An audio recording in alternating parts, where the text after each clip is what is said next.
क्या आपने कभी सोचा है, जिस शरीर को हम मैं कहते हैं, जब वह शरीर शमशान की आग में जल रहा होता है, तब वह असली में यानी आत्मा कहाँ होती है।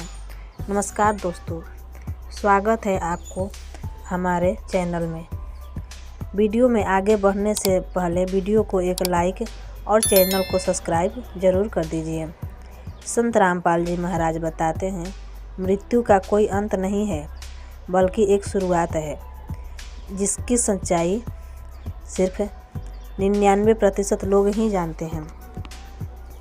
जैसे ही शरीर से सांस निकलती है, आत्मा एक झटके में बाहर हो जाती है, लेकिन वह तुरंत कहीं नहीं जाती। वह उसी घर में, उसी आंगन में और उसी चार दीवारों के चारों तरफ भटकती है।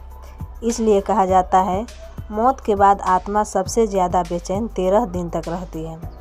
लेकिन सवाल यह है कि आखिर 13 दिन ही क्यों, 10 दिन क्यों नहीं, 7 दिन क्यों नहीं।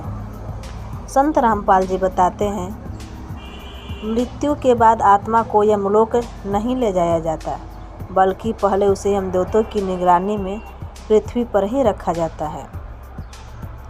आत्मा यह देखती है कि उसका शरीर जलाया जा रहा है, उसके अपने रो रहे हैं, मंत्र का उच्चारण हो रहा है, रिश्तेदार आ जा रहे हैं। वह चाहकर भी किसी से कुछ नहीं कह पाती।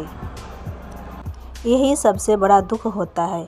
इसी पीड़ा अवस्था में शास्त्रों में प्रेत योनि को शुरुआत कहा गया है। यहीं से शुरू होता है 13 दिनों का रहस्य, जिसे जानकर हमारे रोंगटे खड़े हो जाते हैं। 13 दिन में आत्मा के साथ क्या क्या होता है।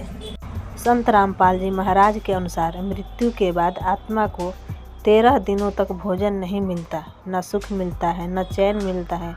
वह केवल कर्मों को याद करती है जो उसके जीवन में किए होते हैं। हर झूठ, पाप, हर धोखा, सब चलचित्र की तरह आत्मा के सामने चलता है। इसी दौरान यमदूत आत्मा से कहते हैं, जो किया है उसका फल भोगने के लिए तैयार हो जा। अब जो लोग सोचते हैं कि 13 दिन का क्रियाक्रम आत्मा को स्वर्ग पहुंचा देता है, यह सबसे बड़ा भ्रम है। संत रामपाल जी महाराज कहते हैं, पिंडदान, गीता पाठ, ब्राह्मण भोज यह आत्मा को मोक्ष नहीं दिला सकता।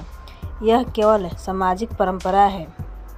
असल में 13 दिन इसलिए बताए गए हैं कि 13 दिन आत्मा को नया शरीर मिलने की प्रक्रिया शुरू होती है।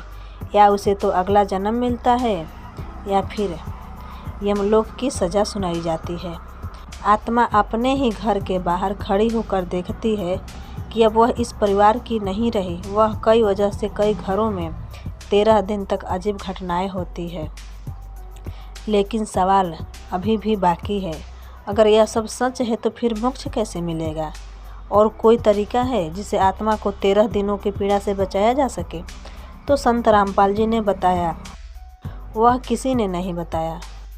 संत रामपाल जी महाराज कहते हैं, आत्मा को मरने के बाद नहीं, बल्कि जीते जी बचाया जा सकता है। जो व्यक्ति जीवन में सही भक्ति करता है, उसके लिए 13 दिन तक सिर्फ एक शुरुआत होते हैं। इसके बाद जन्म मरण का अंतहीन चक्र शुरू हो जाता है। वेदों के अनुसार आत्मा को 84 लाख योनियों में भटकना पड़ता है, और मृत्यु के बाद यह 13 दिन तक असल में कर्मों का पहला हिसाब होते हैं। संत रामपाल जी महाराज जी कहते हैं, यदि व्यक्ति को पूर्ण संत से नाम दीक्षा नहीं ली, यदि उसके सच्चे परमात्मा की भक्ति नहीं की, तो वह 13 दिन तक यह पीड़ा हर जन्म में दोहराई जाती है।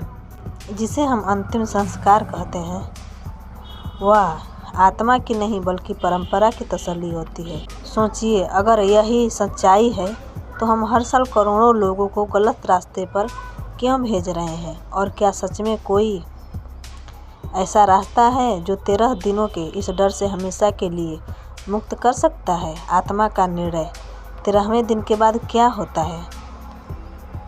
संत रामपाल जी महाराज बताते हैं कि जैसे 13वां दिन पूरा होता है, आत्मा के लिए यह संसार धुंधला होने लगता है। वह घर आंगन, वही लोग सब देखती है।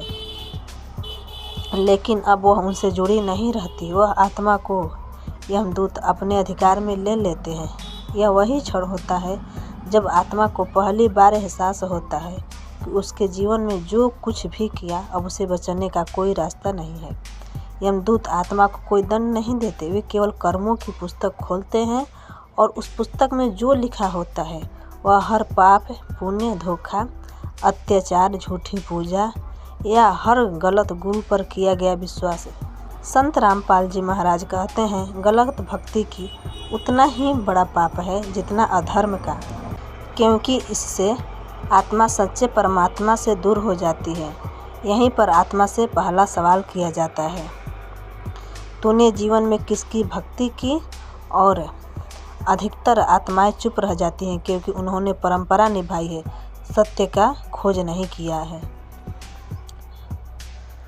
अगर ये कहानी आपको अच्छी लगी तो प्लीज़ लाइक और सब्सक्राइब कर दीजिए। आगे की कहानी हम अगला पार्ट में बताएंगे।